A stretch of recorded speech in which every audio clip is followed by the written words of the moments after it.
লালবাগ সদরঘাট অসাধারণ একটি অভিজ্ঞতা। আজ আমি নিজে গিয়ে সদ্য চালু হওয়া দুই ধরনের লঞ্চ পরিষেবা দেখলাম ও ব্যবহার করলাম। আমার নিজের অভিজ্ঞতা ছিল দারুণ চমৎকার, নিরাপদ আর মনে হচ্ছিল কলকাতার মতনই।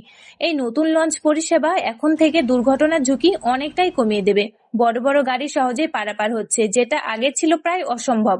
এক ধরনের লঞ্চে যাত্রী পারাপার হচ্ছে খুবই নিরাপদভাবে, আরেকটি বিশাল লঞ্চে মালপত্র বড় বড় যানবাহন অনায়াসে পারাপার হচ্ছে। পুরো লঞ্চটা একেবারে জাহাজের মতো। এমন উন্নত মানের পরিবহন ব্যবস্থা শুধু লালবাগে সীমাবদ্ধ না থেকে বহরমপুর ও বেলডাঙ্গাতেও চালু হওয়া উচিত। এতে সাধারণ মানুষের যাতায়াত আরো সহজ হবে এবং গোটা এলাকার যোগাযোগ ব্যবস্থা একটা বড় পরিবর্তন আসবে। আশা করি এখানে আর কোনো ঘটনার মতন আর ভয় নেই, ভয় কেটে গেছে। পথেরটা বড় দেখো।